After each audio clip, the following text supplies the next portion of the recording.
Welcome to episode 20 of Sullivan Street, where we are going to get into two of Counting Crow's classic, maybe somewhat unheralded songs, Daylight Fading and Raining in Baltimore. I am Eric Vogelsang, and let's first say hi to my co-host, Chris Miggs. Chris, happy May 2024. How are you? I'm good. I'm excited to be doing this. We've part of what we've done is we've taken the albums apart. We've gone through concerts and maybe some of the bigger songs. But I feel like kind of by nature, there's always a song every time we do an album where I'm like, man, I can we talk for longer about that one? But it's inappropriate because there's five of us and we try not to make 7-hour podcasts. No, So yeah, this is kind of a nice opportunity for us to kind of talk about a couple of songs that we both really want to get a little bit further into that aren't some of the bigger songs from the records that we've covered already. exactly. Call it like, we were almost thinking, unappreciated songs, but I was also thinking to song spotlight because we could do it to any song in the future. You never know.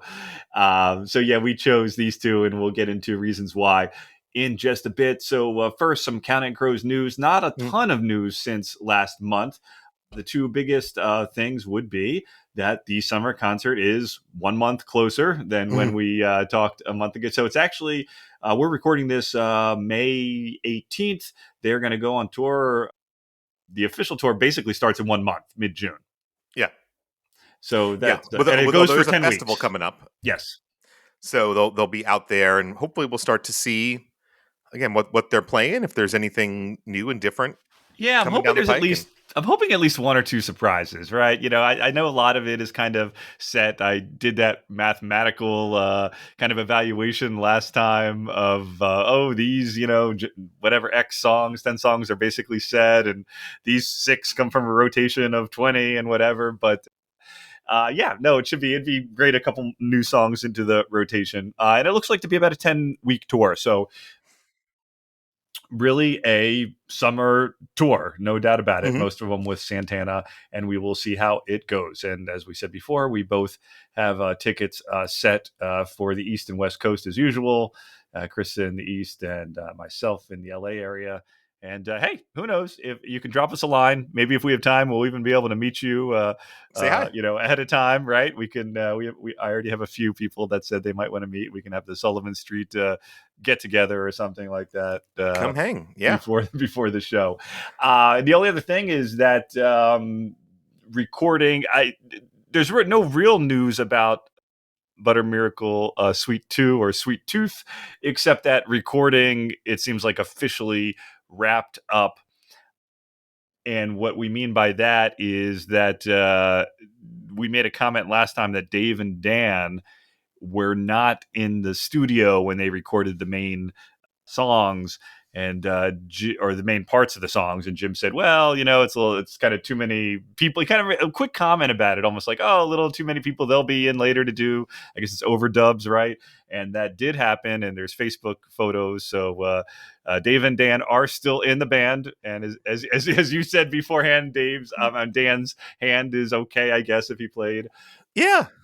But We look. If there's anything fans of bands on the internet love to do, it's recklessly speculate. yes. And so it's nice to get full photo confirmation that everyone's okay, everyone's playing, everyone's going to be a part of the record, and we What always just we're just curious. We're just curious people. Yeah, and what I want to know, and this is more, I swear, of curiosity than like annoyance or whatever, but I'd love to ask Jim, like, or anybody in the band, is it really easier that way with fewer people? And I guess it depends who did the songwriting.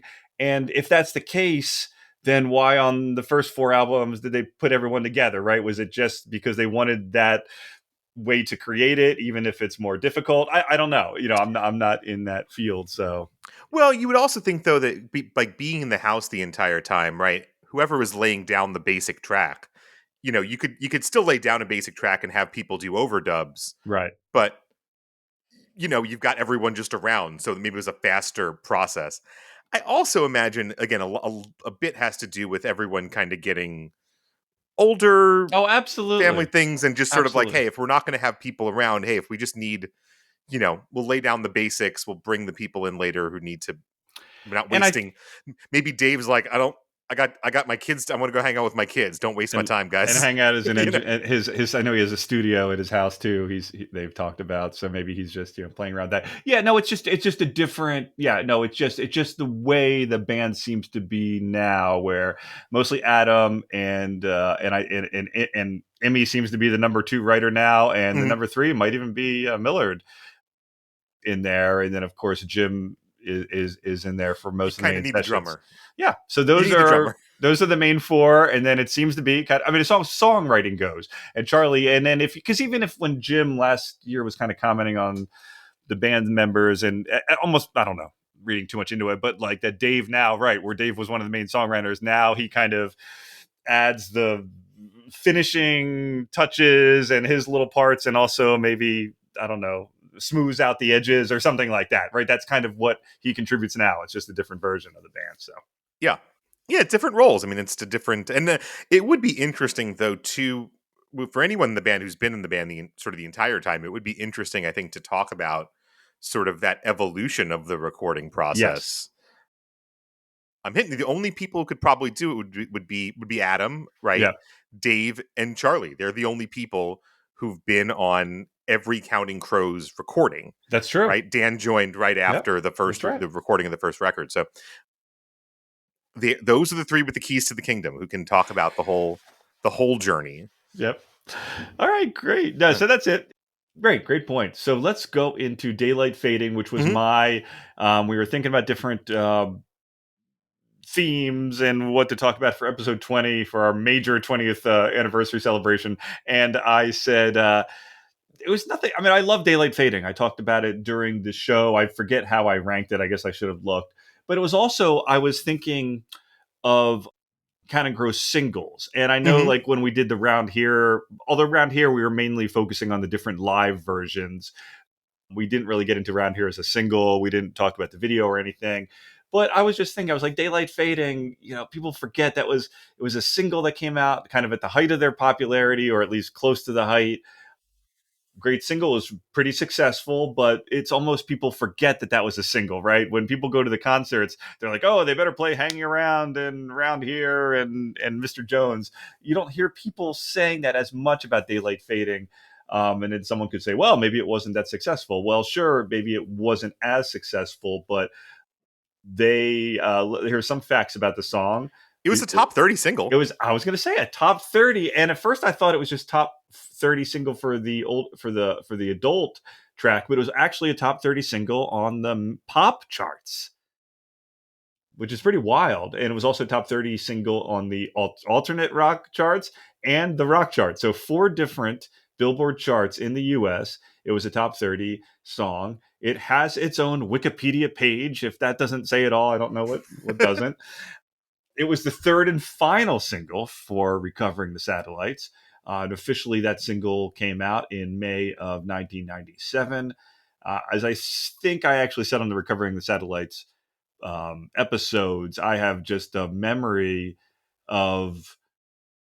Well, I was living in New York at the time, didn't listen to the radio much because, right, I was just commuting on the trains and going to Mhm. work, right? You didn't get a chance to. But on the weekend, don't don't think too deep about this. I'm not too altruistic, but at the time, my girlfriend like convinced me to do a cleanup day at a park or something like that, and I Mhm. was in a van, and I just remember they were just had the radio on, and Daylight Fading came on, and I just remember thinking, as a huge Crows fan, I was like, "Wow, this is cool that this song that." I don't know, it's not this super poppy song and it's not going to be a top 10 hit, but that is cool that this is on the radio. And it also kind of validated that people like the Crows. And Mhm. it was a good happy medium because I didn't want the Crows to be everyone's number one band, right? Because then things will sign of sour, but they were popular enough, right? So, It is something an interesting aspect of the band is they've been especially at that point, right? They're real big in a lot of ways, but they're never at that point they've already kind of in retrospect kind of crested the peak of their popularity. And so yeah, yeah, you've got kind of maybe a bit of a middle ground of like people like this with me, but they don't, I'm not being inundated with everyone being a Counting Crows fan. Can I exactly. ask you? So Yeah. what is your relationship to the song? Like, what kind of made you kind of pick this one? What makes it sort of stick out for you? I guess I said, I guess that was part of it. That I think of all the singles, Mm, I think it's an underappreciated single. I don't think it's an underappreciated song. I think most Counting Crows fans like it and mhm, casual fans like it, but I thought it was an underappreciated single. And I guess I get a little nostalgic to that time of Counting Crows, like mm, you said, where they still had videos on MTV, everything like that. There is some lyrics that kind of hit hard, and we'll talk about that maybe in just a second. mm. um, just looking back, this is not why I picked it, but it's really interesting that all six band members at the time had songwriting credits. Which sort of makes sense in the context of that song because it's a fairly intricate song, Yes, yeah, you and know? I guess that leads to the underappreciated part of it too.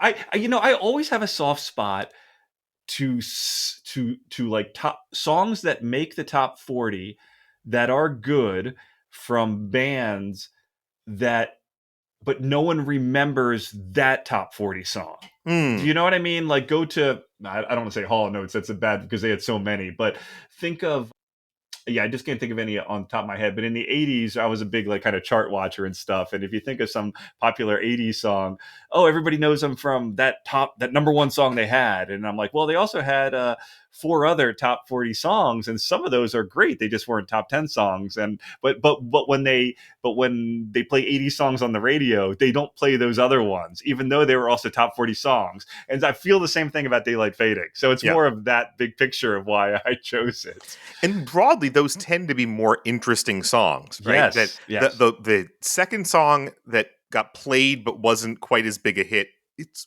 a lot of times it's because it's a little bit more interesting, a little bit less straightforward. It's although again, the comparison here would be to Long December, which is a stone cold classic. So yep. I don't And know if Mr. that one Jones, quite yep, that's right. holds Oh, that's for true. That's true.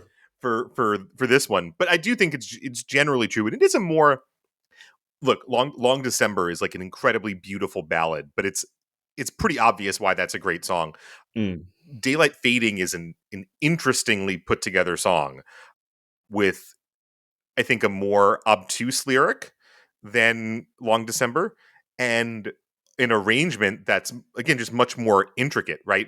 Long December is a very simple and but beautiful sort of yes. arrangement of a song, whereas Daylight Fading is all about the sort of weaving of the instruments kind of going together in this sort of pop nugget kind of Yes, aspect. and then in a way that'll contrast with the two songs we have. Right, Raining in Baltimore is Is even more simple brutally than simple. Long December. So, well, one interesting thing too, and I almost again I we talk maybe I never mentioned this, but and maybe one of you fans out there have it, but I actually had collected every, and it cost me quite a bit of money. I want to say around 2005, I bought on eBay every Counting Crows CD single. Hmm. And Daylight Fadings was one of the few, and now I can't remember the other ones. I know Hanging Around was one, but there's like three Hmm. of them, I think, that had two separate CD singles. So Hmm. Daylight Fading, you had to buy CD single one, which came with Daylight Fading and two B sides, which I'll mention. And then if you wanted the other Daylight Fading single, you had to buy Daylight Fading two, that had the same Daylight Fading single and two different B sides. So I don't know. Let's say I spent $10 for each of those singles, so that was $20 to get a total of five songs.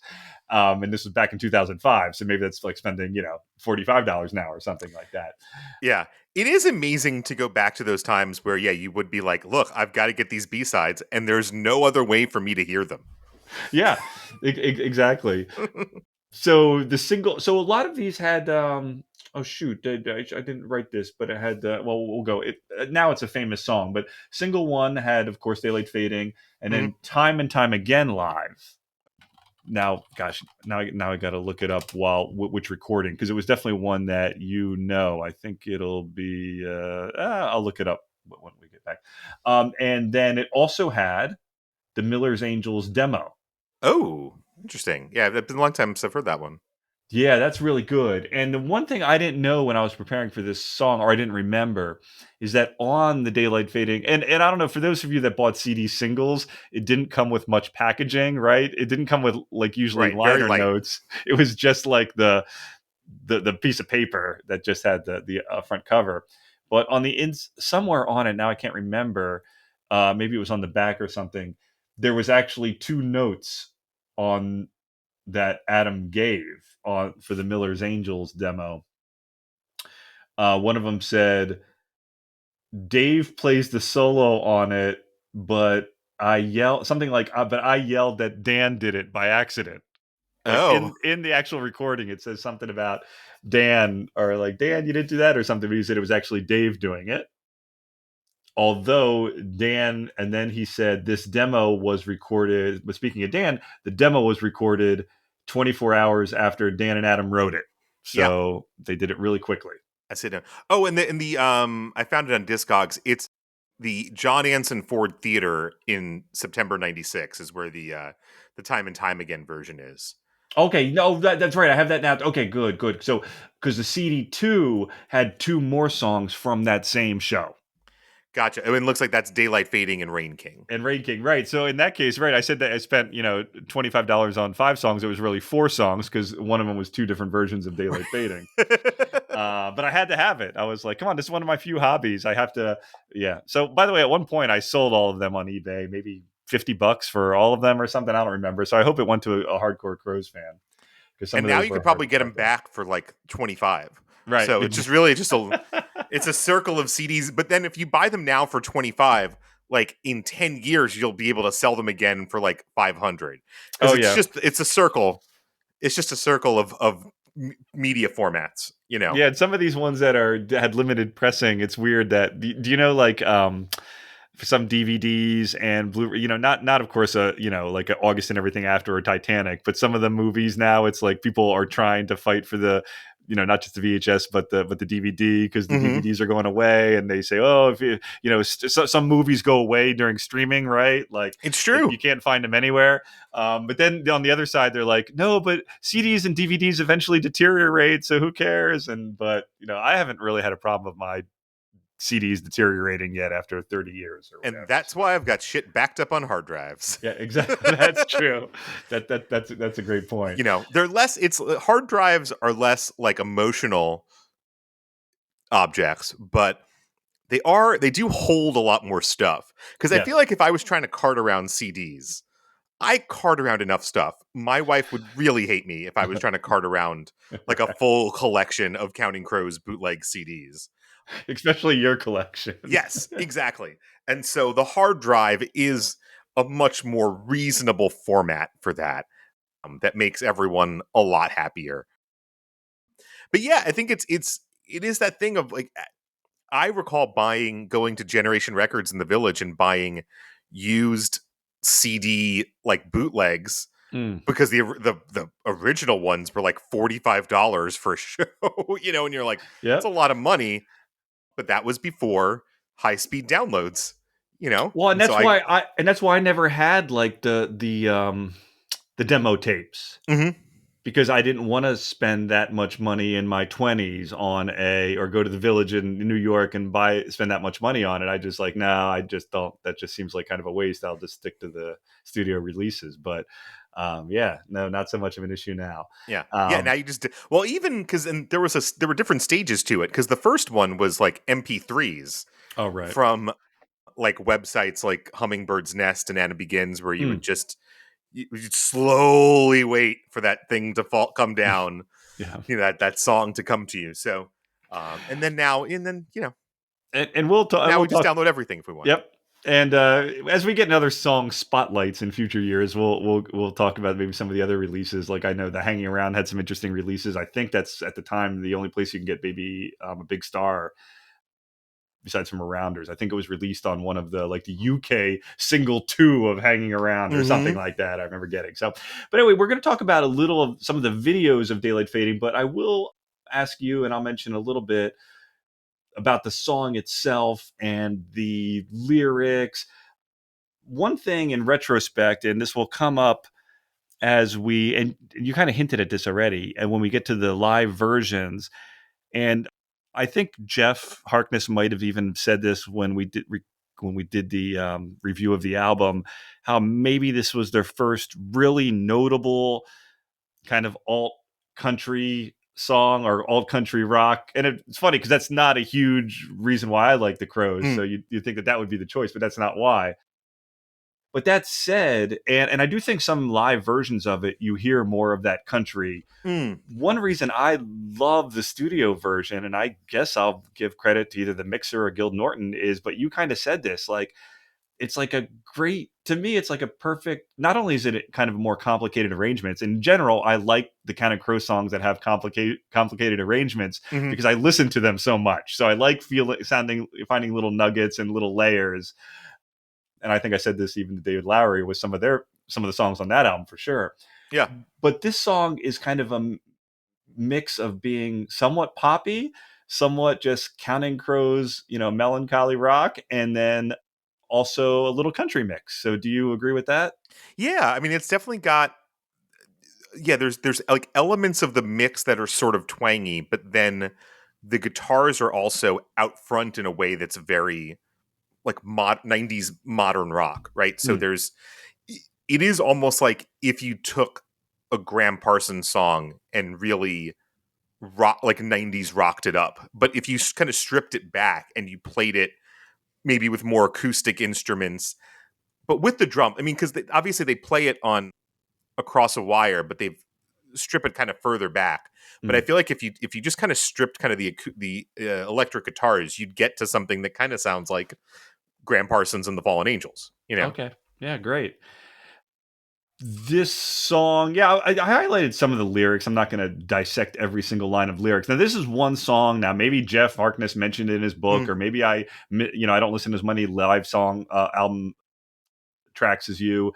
This is one song I'm not 100% sure about the big picture meaning. I've heard some people say it has to do with life and death itself. Some people say, just like a lot of his songs, it has to do with a relationship ending for various reasons and they're far away, and but they'll be, one in the future. It's funny, it's not why we chose it, Chris, but one of the one thing that these songs share hmm. is that they both have reference to the telephone, Yeah, and which of course sometimes hits a little harder and different now in the smartphone age. But this one, I mean, how appropriate is waiting for the telephone to tell me that I'm alive, right? yeah. Well, it's interesting. They're both. And we'll talk more about this, but I think they're both songs that are specific, but kind of a little bit obtuse, right? Because Yes, well, certainly with daylight fading, right? yeah, absolutely. I think it is pretty unclear what that is about because it's naming pretty little. I think even sort of by Counting Crow standards, it's naming a fairly little bit. Oh yeah, right. Because they're famous. He loves mentioning specific things, or people's names, or places. And this one, you're right, is one of, maybe that's why I didn't know. I mean, he calls out the California, but besides that, there's not a lot of.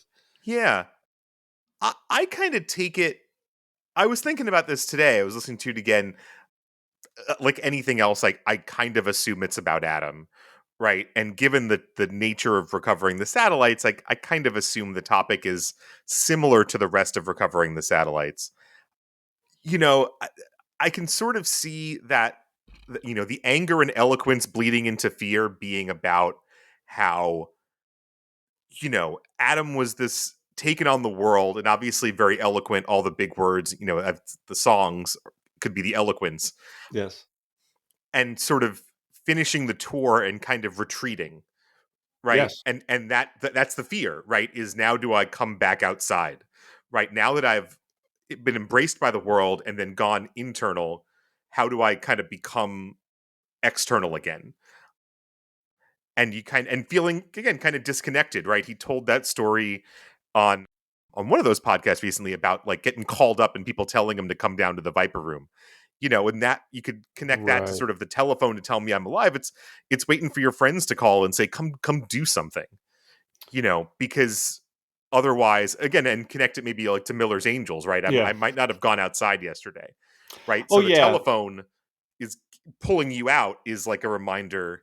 Yeah, that could be that. I always thought Yeah. too that that's an interesting take. I never thought of that. I always thought of that more of like, especially back then, when you would call somebody and you'd leave a message, right, Mhm. with their voicemail or their answering machine, Mhm. and you're basically waiting for them to call you back, and you need that validation, whether it's like I had a first date, I want to follow up, or oh, I didn't talk to my girlfriend today, or or your best friend or whatever. And then if they don't call you back, that it's like if somebody doesn't respond to a text right away, like, oh, are Yeah. they mad at me? Did I say something wrong? Did I whatever? But then if they do, oh, okay, now I feel better. So I Yeah. always thought about a little bit of that. I'm sorry, Eric. I was washing my hair. I couldn't Yeah, respond to your text. exactly. I I just, I'm very busy, I've right? been Very washing my hair. busy. Yeah, look, and I think that's again, it's part of one of the things I think makes a song very universal. Is there's like, it, it's interesting. I can't tell you what that song about is exactly about, but it definitely affects me. You Yes. know, which is why I thought it was interesting. You pointed me out because I hadn't listened to it in a long time. The Viper Room version, the sort of what could be best called like a demo version, because it's pre recovering the satellites release, And by the and the way, we are going to link the videos that we talk about in our Sullivan Street YouTube page. So we Mhm. will have that video that they're talking about with the different lyrics of the song. So please. Yeah, the lyrics to that are totally different. Mm. I mean, right? I mean, if And I not found that as even good, more I think. confusing. They're Yeah. definitely not as good. I agree. I think they're definitely a first draft. And it's interesting. I actually think that one's more about a her, right? That one's Okay. maybe either directed at someone or it's trying to distance it from Adam. I don't know. Like I couldn't quite Yep. get a total vibe there, but maybe that's part of the thing is that, and maybe again, maybe that's why it's interesting when you see a song rewritten that much. Mm.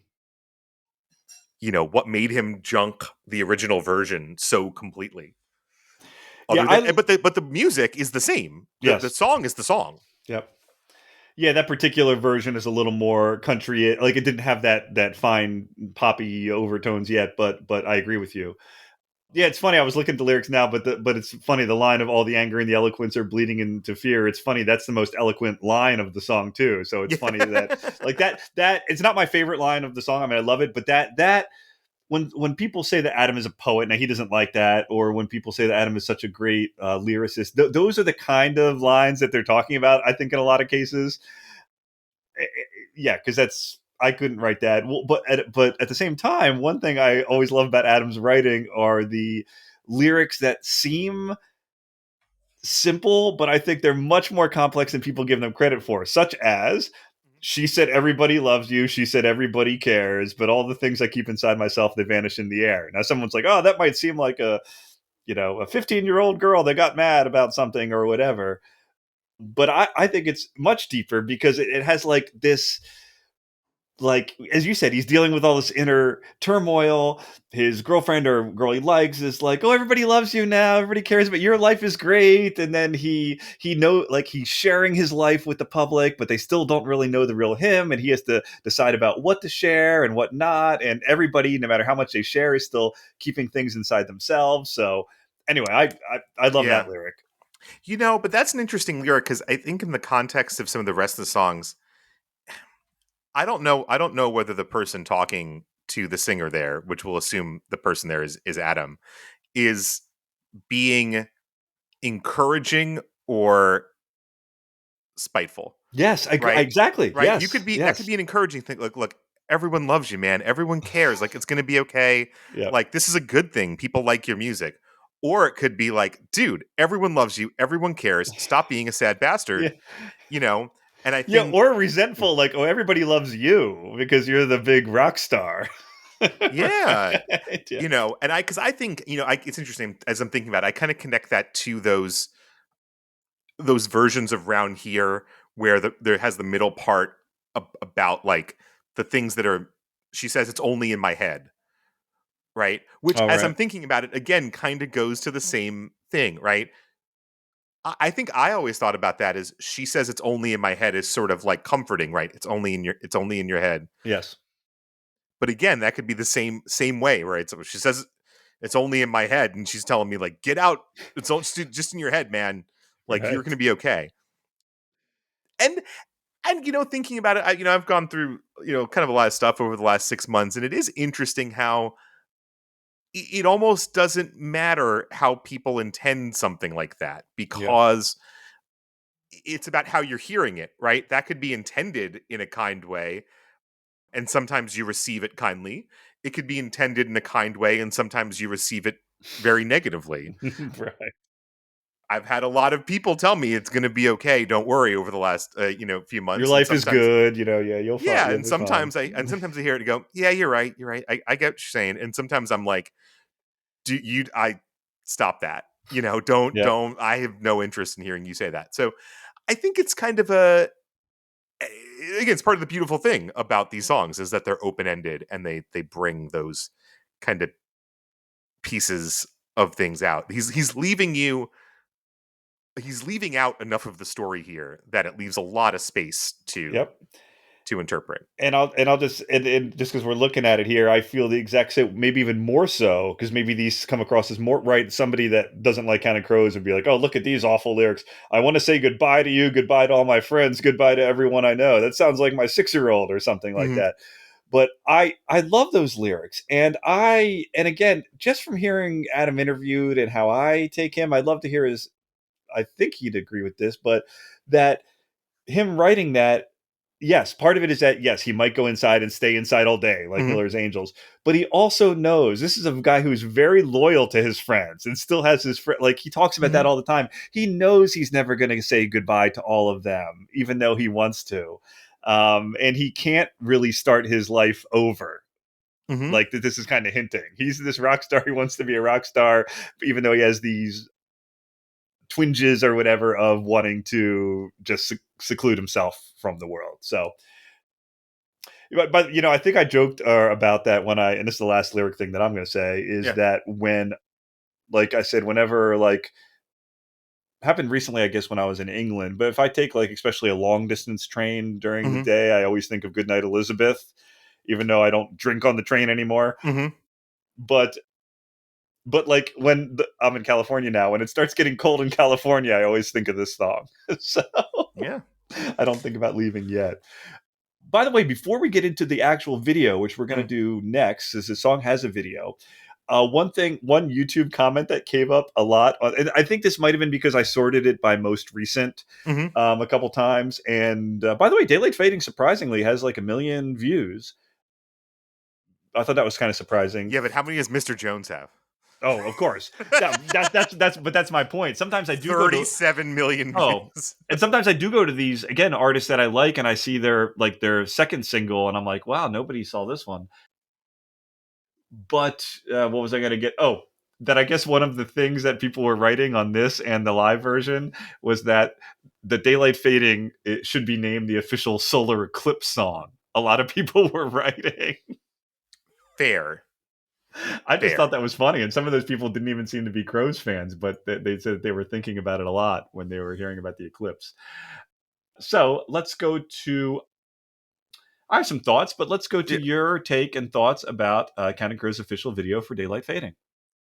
I got nothing. Okay, I have some. Something Yeah. something about a cult maybe, and Oh, you're people saying who what it are was about? Yeah, I couldn't. I got like I don't know. I remember that video. It was reasonably effective, I think, as a music video. I kind of like the parts where the band is playing. It looks kind of cool. Yeah. It's kind of like dark Mr. Jones, from the way they're like kind of sitting in kind of a similar-ish room, and but with the light kind of passing through. That looks cool. But in terms So, of what it's about, man, oh yeah, I don't know. I So, got nothing. a lot of the YouTube comments were like, "This could be the most definitive '90s video of all time." Like it's like just of that era. Even for people that were more like casual fans. I get are those supposed to be crows in the beginning? Like that there's birds like that just like Maybe. there's like 10 birds flopping or flapping around in the beginning. I think they're supposed to be crows, and it looks like they were computer added with 1997 technology. Take a look at the first 10 seconds of that video. Hey, one thing I Yeah. wanted to take you're more of a music buff than me. Some of the comments, and again, this just got me thinking about things. I appreciated that A lot of people thought this was very REM ish or REM inspired, which I had never thought, but I could kind of see what they were getting at. But a couple people wrote that. What do you? Huh. That's an interesting thought. I could see some of that, like some of the later, like if you compare this to like losing my religion, Right. Yeah, for that's example, exactly. like kind of a heavier version of losing my religion in certain ways. You can, yeah, I think you could feel I definitely think when the band goes more pop, there are kind of a set of influences that are in there, and I do think that like late, especially again like late '80s REM Mm, is one of them in that regard. Again, I always kind of come back to like Graham Parsons with them because I think that's a lot of the Adams influence. It's clearly a really really big one. Like compare this, for example, to like them playing Return of the Grievous Angel, mm, right? And you can kind of see some of the thread. They're not the same song or anything. I'm not saying that. I'm just saying you yeah. can kind of hear the where the connections kind of come from. Yeah, interesting. Yeah, it's funny. One other thing about the video, besides like the cold or whatever that is that when he says like, I heard you let some, get their fingers into you, and then they show like a random photo of some girl who I guess is supposed to be his girl, but it never comes up again, and you don't get a Mm. good look at it, and they don't just show the girl. It's like he has a dark room or something, and just like and it was just really funny. That's one of Charlie those has lines live. Sometimes he'll do like he'll do something with his fingers, and it's a little bit. It's like what are you what's implying going there? on. I don't. Yeah, Is it's that really funny. what that line's about? I don't know. They Charlie's got a goatee in the video, so that's kind of I always I that's a little trivia interesting, a little Charlie's different look. Mhm. There's one part this is so random, but when I was because I'm a huge I just love Charlie so much. There's one shot, and maybe actually I don't know about maybe Jeff would know this or you. I don't know because Charlie's stuff is sometimes so complicated, and he's got the playing of like either the background part of the piano and then the main part of the piano. Like it's layered sometimes, so I don't know if he records two different sessions sometimes and overdubs. I don't know, but there's one shot of like Charlie around the 115 that it seems to be like pseudo solo-y, but then he's not moving his fingers. He's just playing like the chord or whatever. I don't know. It just cracked me up. I'm like, I think that's bad editing, but maybe I don't get it. The only other comment I have as a Long Crows fan is that that's I always like when they show the other band members, like you just said, Mhm. besides Adam and this one, they don't that much. But when they do, it's Dan. They kind of, which is interesting, right? Because he wasn't an official band member when the first was recorded, right, or whatever. But Yeah. this one, it was like this is the guitar guy, he's the solo guy. Of course, this was pre-Emmy, so that stood out to me. Yeah, he gets when they're playing, he definitely gets the most time because you're seeing him play. There's that interesting scene where like Matt and Ben are like staring at some light or something together, Yes, but yes. yeah, otherwise in the actual like playing scenes, you don't see them a ton. Yeah, Dan's kind Dave. of the Dave was most. kind of in the background on this one in the Yeah, video. which I Okay, guess makes sense. This is a fairly Dan heavy song. yeah. Yeah. Now, did you? I watched the last thing we'll get into when it comes to daylight fading are some of the live versions, and we're not Mm. going to go into 20 versions like around here, partly because they don't really do that many alts or things like that for this song, but I think it's worth mentioning a couple. And for those daylight fading fans out there, I looked it up, Mm. and this is a throughout their career, this is a top 20 song that they play, despite me saying they don't play it as much as their other singles, because they don't play it as much as their other singles. But it's their number 19 song of the Counting Crows concert set list, and they did play it 3 times last year. So that gives you an idea. It's a rare song. I think my guess on this one is this is not one that they have to practice. So if they decide to play it that day, they know it. They last played it regularly. They generally played a few times a year. They last played it regularly back in 2015, 2016, where they played it almost every show. So Yeah, yeah, and it's an interesting thing. I think that's one of the interesting things about the song's history is that it's never fully faded out of the repertoire. right. There's times where it's been rare, but it's never been like, oh, they haven't played it in years, which is kind of interesting. that Yes. it's always been there. Yes. So we'll have. I mean, I watched like five live song. We already talked about the Rarity one with the alternate lyrics. There's one from a year ago in Sydney. If you just want to see a real recent version, I'll put that on the YouTube channel. I didn't have a real observation. The two that I was going to comment on a little bit was it's featured on the Counting Crows channel as part of the 2018 25 Years and Counting tour. They did Hmm. a live version there. I thought it was good, although Adam's voice I thought wasn't that great in that one. I don't know if did you watch that one, the 25 years and I I ca- hadn't, but that was a okay. long tour. I don't know when they filmed that, but that I Yeah. meant that's like a 3 month tour. Oh, and it sounded So like it just sounded a little tired. I could tell like almost like he was trying to use this as his breather song because it doesn't maybe it's not the hardest to sing, so he was trying to sing it in a way that could give himself somewhat of a rest. It was interesting. Of course, one thing that stood out, especially compared to the other one, which I'll talk about in a second, which was released live right after it was or during their single time. mhm. That Emmy, of course, is part of the band now, and some of the songs, as we've talked about, he'll play a leading role in a song that he had nothing to do with in the Mm. original thing. This one he does play. I think it's does he play the mandolin the whole time? I think Hmm. so he doesn't this is one that for the most part he adds kind of an extra layer, but he's not the lead in this song. It's still basically Dan. Which I think kind of plays into a little bit again to some of that country rock thing, right? This is Yeah. a electric guitar song, but with a mandolin on it too. you know? Yep.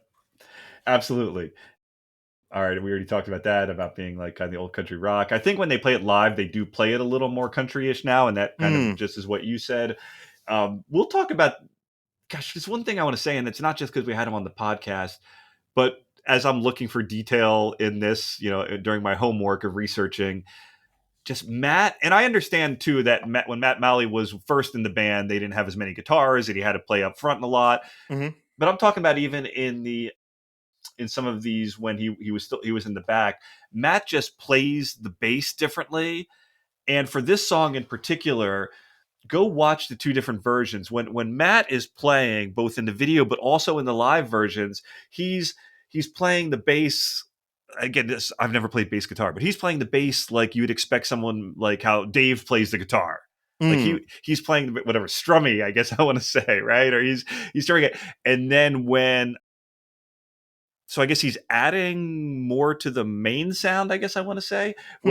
Where if you watch Millard play, for example, in this version, and this is for most of the songs, Millard's basically playing with one finger. He's doing it very quickly, but he's doing it one finger, hitting one at a time, right? Hmm. It's just a different, and this is the song maybe that to me it stuck out the most. I've kind of Hmm. noticed it before, but I don't know. You please, you can write us if you have comments about If we this. have any bass players out there who want to discuss Yeah, relative or technique on some of these songs, it would be interesting, I think, to break down some of these songs and compare because I think you're right. They are kind of different bass players, and it's subtle enough. I think sometimes that it's hard to like pick out the exact things. But I'm sure a good yeah, bass player would hear the differences. yeah, and it just goes back, and I don't have a value opinion. I mean, I really like Matt, and of course, I have some sentimental feeling because he was on the show, and Hmm. because he was one of the original members.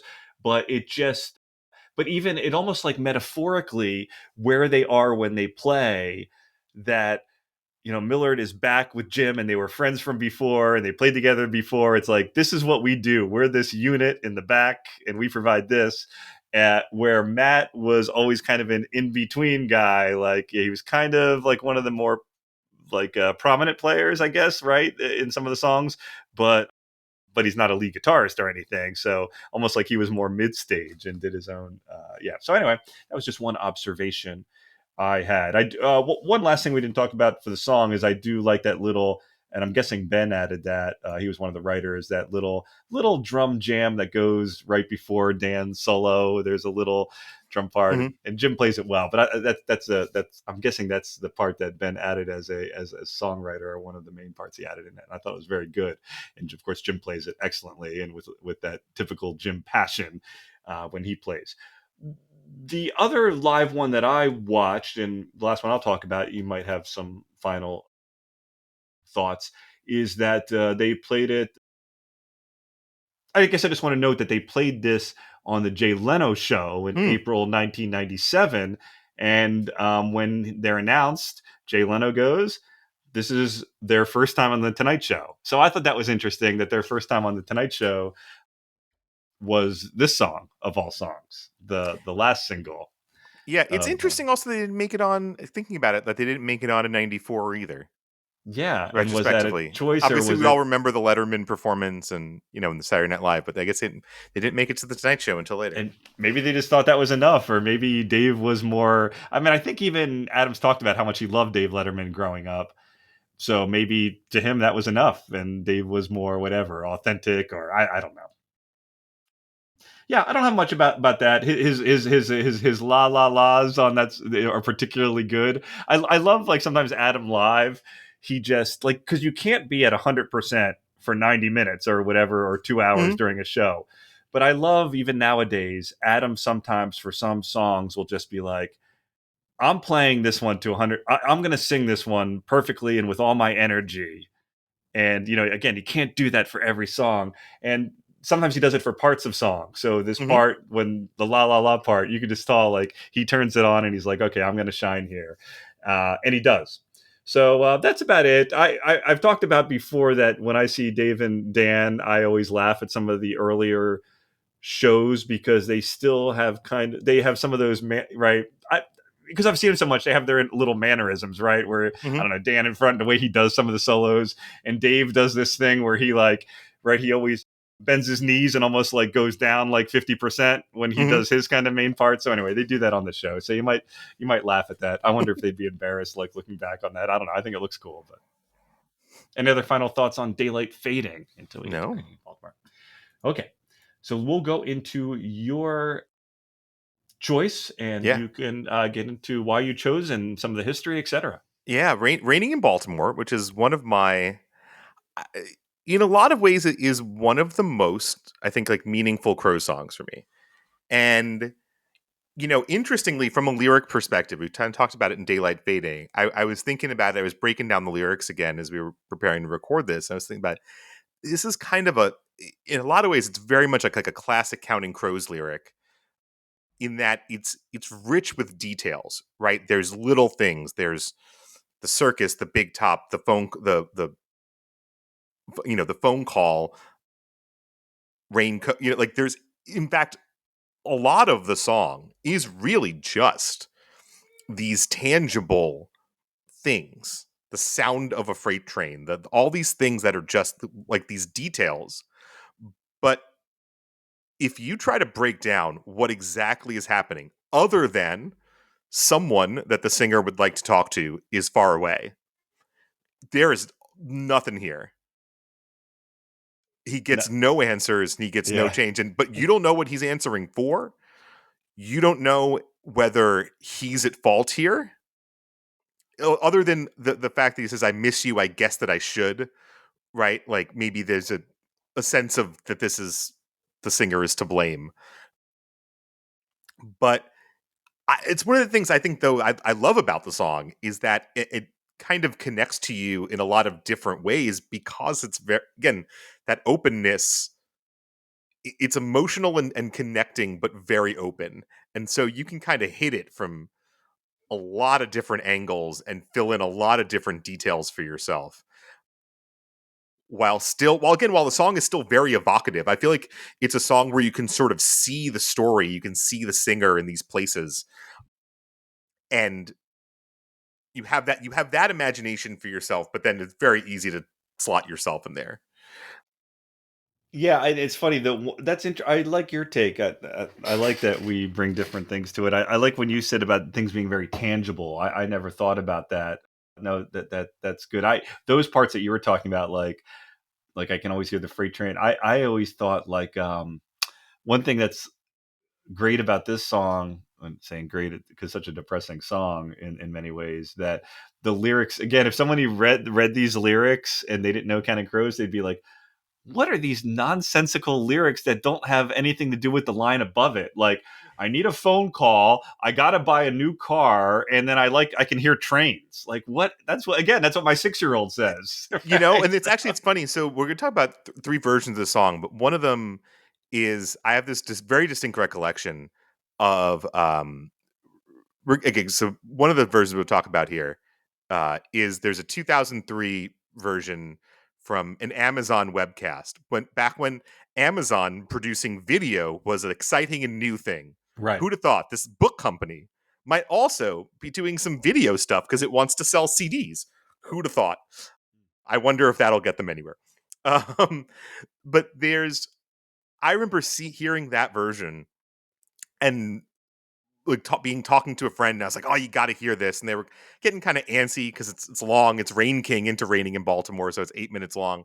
And I was like, just let's just skip right to this part. And I went to that part where I can always hear a freight train, baby, if I listen real hard. This big swell behind them because the Mm. way the band. And my friend was like, "You were really moved by the line about a freight train?" And I'm like, "Well, it's not so much that it's about the freight train, it's Yep. about the sound of the feeling when about hearing that freight train and what that means sort of in this contextual I'm sorry, let's go get another beer. you know you give up sometimes, but I love that line, and it's really not. Yeah, to your point, it's not sensical. I don't know what being able to hear a freight train has to do with anything really, but I think it's a sense about like loneliness and that feeling of where you are relative to somewhere else, right? That you're in this place and you're stuck here. Yeah, These and little if you're details of this place you are, and the other person you want to be around is not in that place with you. You know. And I think it's weird anytime something kind of bad happens, in this case, maybe, I don't know, a breakup or something like that. And I Hmm. guess in the long sense, there's things that are much worse in life, right? Like death. Yeah. But when it's weird because you ever notice that when you are focused like on a break, let's just say one of your, I don't know, 20 something breakups, like maybe some days that's all you can think about. Now, again, maybe you're at work or whatever. But like if you're at home, like to your point, if you're at home thinking about it, you also do feel kind of random thoughts are also still coming in your head as you're Yeah. sitting in your bed thinking about her, and then you might think, yeah, maybe I should buy a new car, maybe that'll make me happy, and then like, or I'm a new me, and then of course then you think of something else. So I that's really part like of that. what I. It's true because I think when you think about these like sad moments in your life, you think, well, I could only think about that. And it's like, that's not It's true. not You true. think about lots of stuff, right? Yeah. Or you notice things again that Yes, you start also a song about noticing other trains, right? things. These Exactly. train conversations are passing me by, but I've got nothing to say. You're noticing there's people kind of talking around you, and you're looking at yourself going like, I'm here. I am just kind of sitting here. And who cares? I mean, if it's a train conversation, you don't have to participate, Yep. And but then you're even noticing in yourself. absolutely. And then even like when you say I'm lonely for the big town, like that's, almost like project again. I think it's another thing of like a project. I think there's a lot of Adams lyrics where he's saying, if I did this, then maybe I'd be happy. But deep down, he knows that he's not. It's almost like the Mr. Jones thing, right? Hmm. Everybody loves me, and it's not true. But I feel the same thing because, like, here, like, okay, break up, and then like, oh, I wish I lived in a big town. Maybe I'd be happier then, or something. But then, of course, he knows that he won't be any happier because he'd still be dealing with girlfriends and all that type of thing. He gets But no answers and he gets no change. exactly. You know? I mean, I think the lyric that hits hard no matter how old you are, and you could argue that it hits more as a middle aged person, is the you get what you pay for, but I had no intention of living this way. Hmm. Like, hey, this is all me. I knew what I was going to get. It's not a surprise, but in the same time, it is a surprise, and this is not who exactly I wanted to be, even though it was all me that got me here. Like, he's taking responsibility. And Yeah. I think anybody, if you were like fighting addiction in your life, or you hurt people, or just like, I don't know, or all of a sudden you're, I don't know, fighting with your spouse about the kids or something, you could be like, I kind of see how I got here, but this Yeah. wasn't really what I wanted.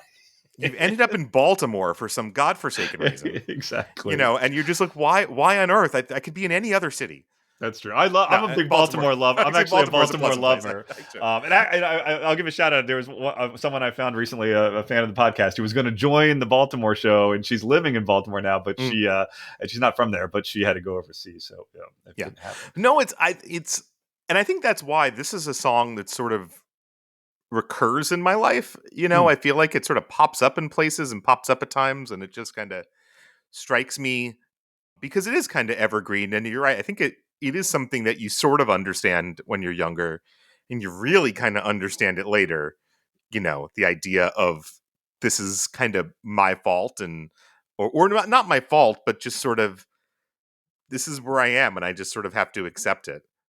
Yeah, and Yeah. it kind of is your fault because you could see why I made these choices. Like, it's not, at least to me, I think it's not that much of a surprise that this happened given my choices. It wasn't like I chose A and suddenly this thing happened. Like, at least that's how I think of it. Like, logically, I could have seen this happen, but I still didn't necessarily want to get this part of the destination. Yeah. I It, always think of yeah, this. There's please. an interesting, like, again, so the way the song sort of comes out. I was a college debater, and I have this distinct recollection of getting deeper into a tournament than I ever had before, and trying to going over every time we were the ones that we had to present a case, and so we're going to figure it out, and we're in the at George Washington in D.C., not all that far from Baltimore, and I'm like sitting there. We start talking. I was like, wait a minute. Tell my friend stop, and there's just this kid. Just there's a piano in this place. I don't know why there's a piano, and he's just tapping out "Raining in Baltimore," and I was just like, Mm. huh, there it is. Yeah. And it's all going to be okay. It's kind of one of those songs. It's a very sad song, but it weirdly, because of that, and we did go on to win the round. It's always kind of made me feel like it's going to be okay. Because I do think there is an odd, I don't know, it's not a very hopeful song, but I think there is that sort of feeling that this is just kind of a moment in time, Oh, right? I think that's a theme of Counting Crows. Yeah. I've always said that, and some songs are stronger than others when they show that. But it's like I think I even heard him mention this recently but I always thought it's that blend of being so optimistic and pessimistic about life and the future at the same time. Like Hmm. he and I kind of have always been like that too. Sometimes both hate and love life and think and both, and I'm probably 50% life's not worth living, 50% it's the most amazing thing worth living. So, and you're Yeah. absolutely right. So I get that even this is one of their quote unquote more depressing songs. I think, yeah, there's a tinge of optimism in there. Yeah. Well, especially as it keeps going on, not to be too morbid about it, but there's a lot of Adam's contemporaries who are not here anymore. Right. And a lot of them by choice in one way or another. And someone who wrote some really fucking sad songs is in his 60s, and he is still here. And so yeah, I think it speaks to that, of like that fundamental kind of Yeah. optimism in life. Even though, again, like, he could certainly go sad song for sad song with pretty much anyone, but that dude's that dude's still here, and he keeps going, and he keeps kind of making these things. This is the one lyric that the last one that I want to talk about. You could talk about. So the one that always kind of hit me, and I think it hits me more now because by definition, as the older you get, when you miss someone, it's further back Hmm. in your life, right? So, well, one thing I kind of struggle with that I think is interesting here is I think this is maybe a lot of people do this, but I think Americans more than other groups is that they tend to like not acknowledge their past. And I'm not talking about just their mistakes where people hide that, fine, but almost like, oh, I'm not in high school anymore. What do I care about what happened in high school? Or like, oh, what about that first wife you had? Like, that's old news. And I'm not saying you should be still dating your first wife if you have a second wife. But what Hmm. I'm saying is that some of the things from your past, I think it's okay to still think about and miss them. Hmm. If you really like them, you should have missed certain parts of them. It doesn't mean that you have to. And I find that Yeah. Americans don't do that as much. And sometimes at least people that I talk to, they're almost like, oh, I don't talk to anybody from college, maybe one person. And then I think, well, what's the point of all of that then?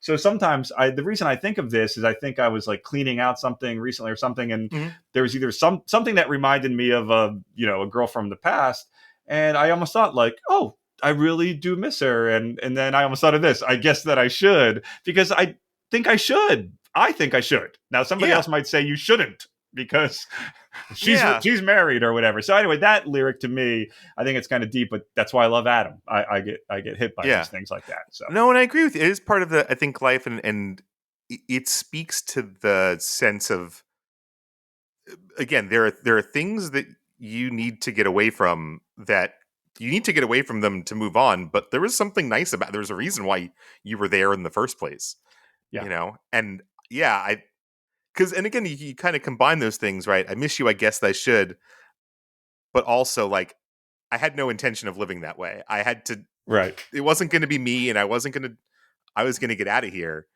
regardless. But I miss you. I miss what we had, even if it wasn't the right thing for me forever.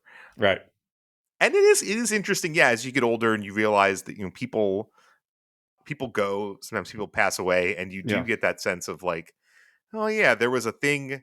Sometimes you'd forgotten about it. You hadn't thought about a person in a long time, and you're like, oh yeah, it would have been. There's a connection yeah. that you lose a person, you lose a little piece of you, and sometimes it can be small, but you're like, oh, that was, there's that little bit that's gone, you know. Because if you don't keep that part of you, then what's the point of anything, right? You could, if you have five friends now, then you're saying, well, in 5 years you'll have different friends, and then what's the point of any of these friends now? Is it just transitory or whatever? But Yeah. anyway, a little deeper, but that's what I lyrics wise. Did you want to? I'll let you talk about the shows, but I'll Yeah. just give the trivia that I did, not trivia, but that I did for Daylight Fading, which is that I think it's a good preface. I think for listeners of this podcast, they're not going to be surprised that Raining in Baltimore is not played that much on the tours. And I looked it up, and again, I think this is not counting when it's been mixed. Like, so the number is actual higher, like you said, if it was mixed into an alternate lyric. Hmm. But I guess by itself, it said that it's number 76 on the list, only played about 50 or 60 times, and very little by itself over the last 15 years. The last time it was played regularly was back around 2008, which Hmm. now is almost 20 years old. And just for the record, 56 times would put it under New Frontier and Dislocation, songs that you do not think of them playing regularly. And to put things in perspective even more, Angels of the 14th Street, just one of the songs from Butter Miracle Suite 1, has been played about 100 times. So, with Well, I that hadn't looked preface, at those. Yeah, that all of the Butter Miracle songs are in like that 98 range now. yep. It is, and I will say, if you go to Setlist FM, I think it's kind of wrong, because there are definitely a couple of times where what you'll see in the set list is Rain King raining in Baltimore, and Raining in Baltimore does get its own line, when it's clearly it's part of Rain King or Round Here or something. So I would actually think that the actual play number is at least is lower. Oh, by itself, maybe in the 30s. Yeah. I think, well, probably in the middle. I'd say it's probably in the 40s somewhere. If I had to, I didn't go line by line with it, but yeah, it's definitely a little bit lower even than it gets credit for. And really, if you kind of break it up, I think there's kind of three eras to the song. The first is that they played it in the acoustic sets on the Recovering the Satellites tour quite a bit. The total there was in 97 was 37 times. That's by far the biggest year they've ever played it. And there's a good version on YouTube from Devore, California. I don't know where Devore. Where is Devore? Do you know where that is? Yes, it's near. It's basically San Bernardino, Okay. out here. So it's right along. So for those from LA, if as soon as you go east and then you're about to head over the mountains, if you're going to Vegas, it's right there. And I think there's like a little league championship field out there. There's nothing out there. It's a little sleepy town. It's right before you get to the mountains. But I had to look it up. Yep, that's where it is. I think it speaks to how many dates they played in 1997, when they're like, oh yeah, there's just out in that place somewhere in the middle between LA and Vegas. It's out there somewhere. There's a little league field next to the thing. But yeah, there's a good pro shot video. I think it's one of the best tapes from the that tour. And there is the version of Raining in Baltimore, and it's beautiful. It's such a stark, the stage is very stark, the lineup at that point, it's just Adam, Emmy, and Adam, Charlie, and Matt. And I actually like the very beginning because Adam's sitting at the piano and goes, "Hey Matt, hey Charlie." And so it's a very sparse arrangement, very close to the original. Which, by the way, we didn't mention. One of my favorite fun facts about this song was that Adam wrote this he wrote this for Bonnie Raitt. The intention was Yeah, I that forgot this was a about song that. he was going to give to T-Bone Burnett to give to Bonnie Raitt. And T-Bone heard him playing this and was like, we got to put this on the record because Adam was struggling through August and everything after the song. And T-Bone was like, we got to stop you playing this 8-minute song and not being able to get through it. We're using Raining in Baltimore. He's like, but what about Bonnie Raitt? He's like, T-Bone's like, it's fine. Which by the way, I enjoy Bonnie Raitt. Seen her in concert a couple of times. My wife is a big fan. I struggle to hear what Raining in Baltimore sung by Bonnie Raitt would sound like. I assume it would sort of be like I Can't Make You Love Me, but I can't hear it. No, I don't get it either. Yeah. It was a By the good thing little he kept it. fun fact about Devore, which I don't think it's used much anymore. It's Mhm. kind of dated, but it's the largest amphitheater in the United States. Wow. It fits 65,000. As I said, it's 65,000. yep.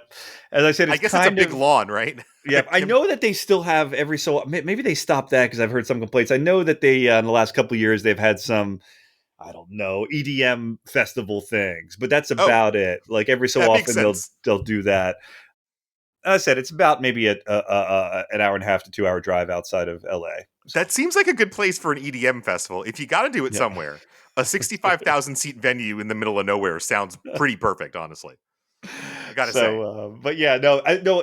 We've actually mentioned that show once before. I forget why or how. I don't know if it was in the Matt interview Yeah, I think we were talking about, well, because it's one of the best. Again, if you're just because looking he's for, featured too. Yeah, he's featured. It's one of those videos. If you're looking at for a video from the '97 tour, it's a really good one because it's pro shot and it looks beautiful. The band is playing well, and I love. I mean that version of the song is very close to the original. It's basically a live version of the original arrangement, and yes. There's not Adam much. is singing it so beautifully. Yeah, that's what I said. It might be because as we've said 3 times now, it's one of the few quote unquote straight up versions of the song. Like that's like, and it's great. And he added extra soul. I put. Yeah, And I said, this might be the best version of the song that they don't play that often. And be honest, you told me to listen to it. And it's the first of the videos that you showed me, but it gave me the feels, as the young people would say. yeah, That was a good one. That I yeah. agree. And that's because so much in that arrangement is Adam, right? You got a little bit of bass, Charlie's accompanying, but really that version is just all about Adam singing it and just carrying that whole thing. And you're just like, yeah, he's very good at this, Right. giving you the feelings. The next era, I think, big era of the song, right, is that starting, I think the first one's in 2002. Certainly, it became a very common thing in 2002.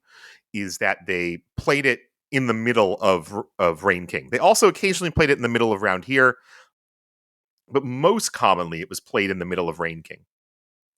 And the version we put up, as I mentioned, there's a webcast for Amazon from a very small club in San Francisco, Bimbo's 365, which is actually it's right across from the New Amsterdam. When I was out in San Francisco last year and was at what used to be the New Amsterdam, I looked All up the right. street. No, there's Bimbo's. So we played Bimbo's occasionally and hopped over to the New Amsterdam to have a drink. Oh, okay. And so this was for promotion for films about ghosts. That's why Amazon was doing a webcast. And this is also a really interesting video to watch because it's the crowd is, I don't know if it's quite in the round, but the way it's shot, that there's kind of no stage. And so everything's kind of at eye level. And so you get a very interesting angle on the band. I actually think it's kind of cool looking back on it. I remember liking it in the time and I was like, oh, why did I like that? Because it's a really interesting looking live video relative to most of them. What I would note for Raining in Baltimore with in the middle of Rain King is how much the band adds to it from a dynamic perspective. This is really one, if you watch it, Adam is bringing the band with his hands, right? He's bringing the band up and down, and they are following him, right? They are all in sync together.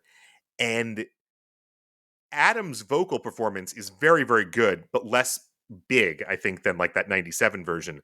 But that's in part, I think, because a bunch of the work in terms of the dramatic tension of the song is getting done by the band really kind of expertly with, going to Dan on the guitar and, but just each of them kind of the swell, right? When he talks about hearing that freight train, it gets louder, right? As if you're hearing the rumbling of a freight train, essentially, in the arrangement. Right. It's very, very cool when you kind of break it down. Yeah, and you I've always mentioned, loved it in there.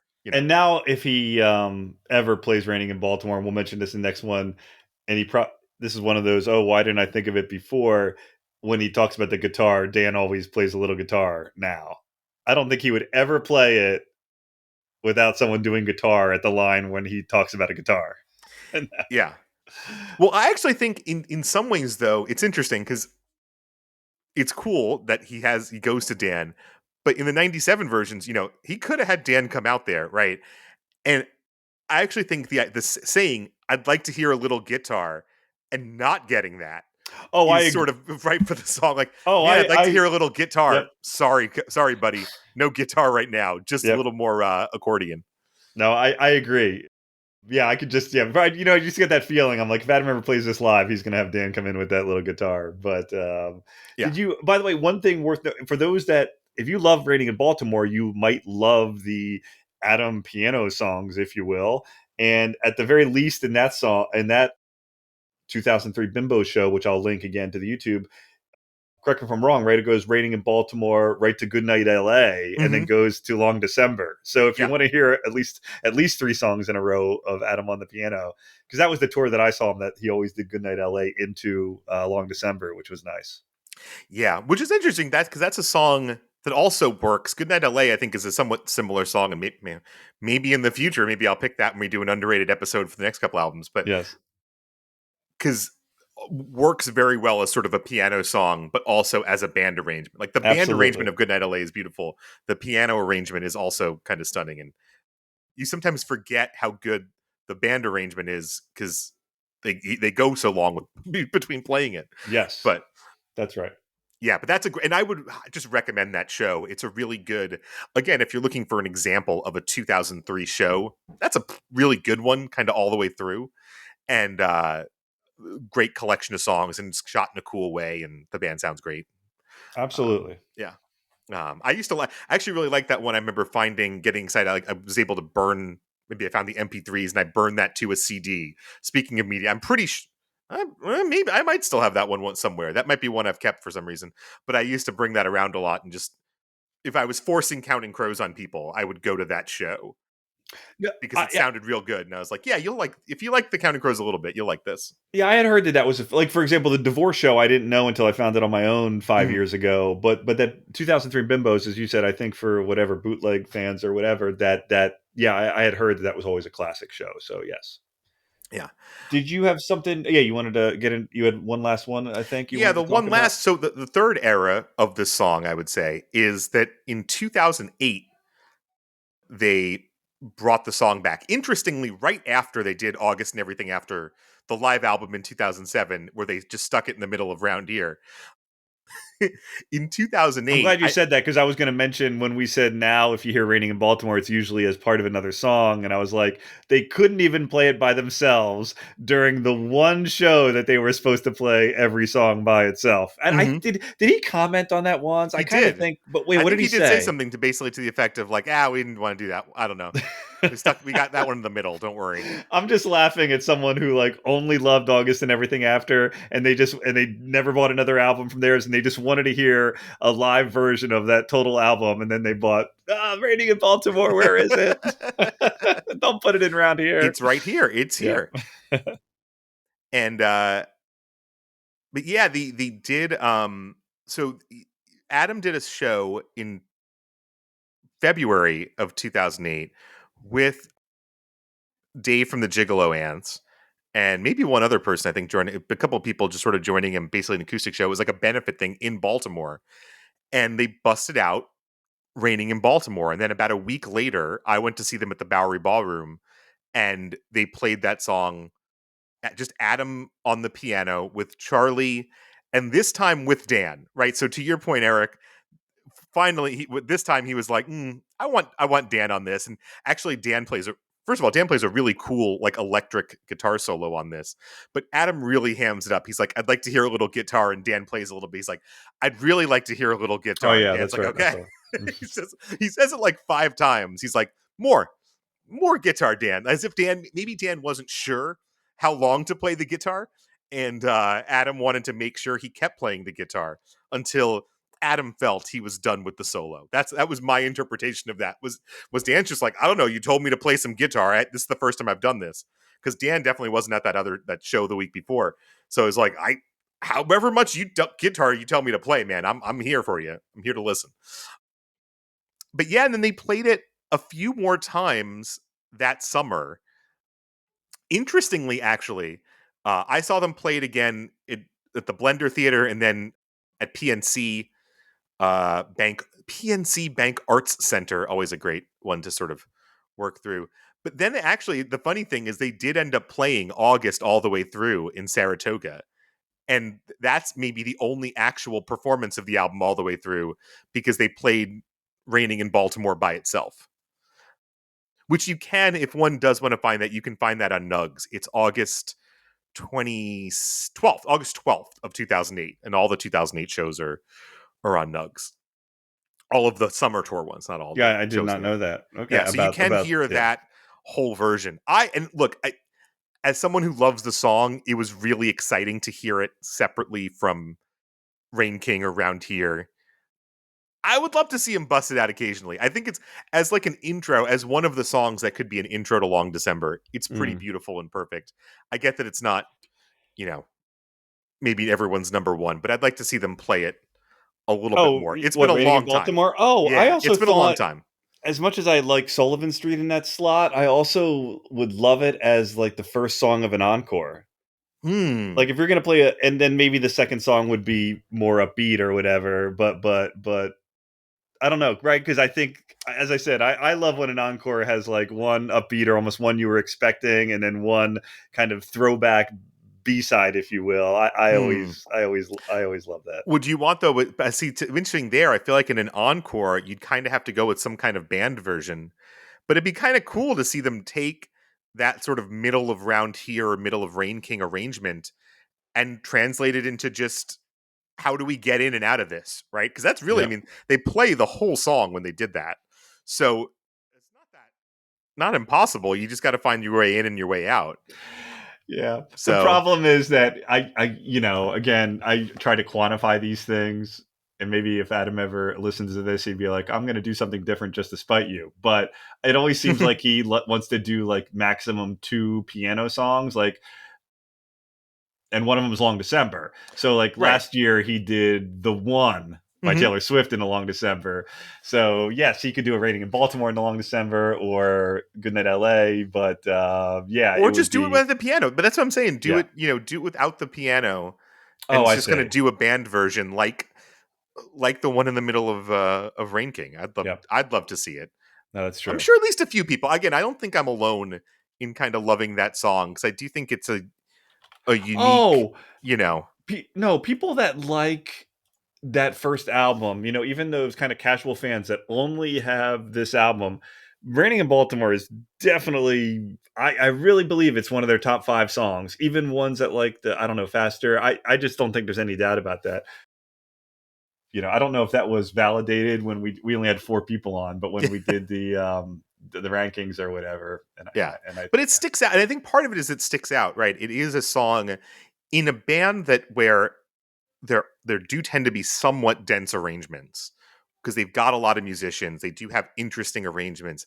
I think the sparseness of it is what makes it stand out. It's one of the few songs on record that is pretty much just piano, Oh, and Chris, and that yeah. it was because of you. It was because of you. Oh, The negative. What I'm saying is that you're saying that I think most fans like it. I think they'd like to see it like me, but you're the one that ranked it lower on the August on the rankings. We all had it in our top five except for you. You put it number 9 of 11.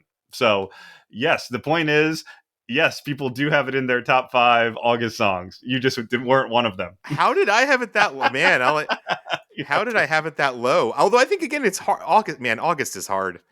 August is but a the hard point one to is, rank, but the point is, absolutely, everybody loves that. Yeah, most August fans love raining in Baltimore. So absolutely, I would argue, and we could talk about this some other time. There's like 3 or 4 songs that always come up of.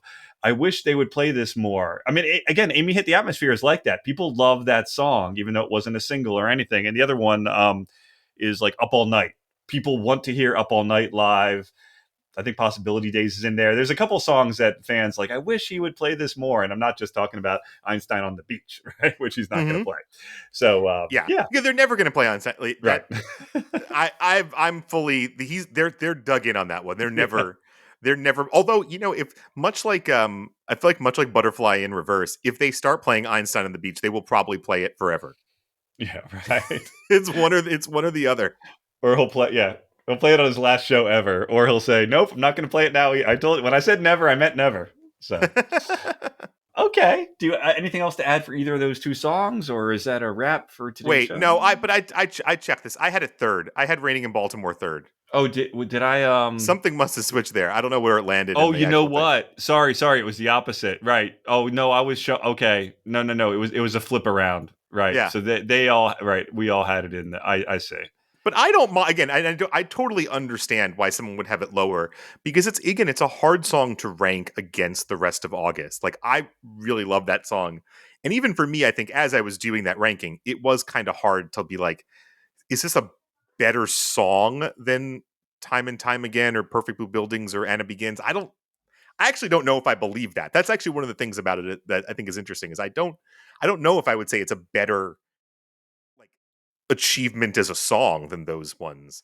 Yeah. No, I you're just right. really like it. It just means a lot to me, and that's why I wanted to spend a half hour kind of talking Talking about it. No, talking I see about that. what it Sorry, means. I had it flipped right when I looked. No, you're right because I thought I had it number 7 of 11. I thought it was like 5. So you're right. I think it's because I was comparing it to the actual songs, even though it has a lot of sentimental value to me, or a meaning to me. Yeah, So yeah. yeah. All right, great. All Sorry right. about that. Sorry to it was you that saved it, I didn't not want the to be. I opposite. was concerned Yeah. that I had forgotten myself. Maybe Sorry about that. was I? I looked at the What was I converse. doing Yeah. when I was ranking Raining in Baltimore? No, I can't. No, it's a Counting Crows classic. So I think that's funny. No, I think that's like a B-side classic song, and Daylight Fading is a somewhat off forgotten great single by them. So yeah. All right. Any other parting thoughts today, Chris? I'm excited for tour, man. I'm excited. It's sneaking up on us. I'm excited for Counting Crows live shows. I'm excited for our next album ranking one too. I think that's going to be super interesting. Those those who have been following along and can see the other albums we've already ranked might be able to hazard a guess as to what the next record we'll be doing is. But yeah, I'm excited. Yep, all sorts of exciting shows planned for 2024. If you have an idea for a show topic or something you really want to hear, please let us know. Sullivan Street PC for podcast, Sullivan Street spelled out at protonmail.com. We do read all the emails and comments. So thank you so much. And we will see you next time down here on Sullivan Street. Bye bye.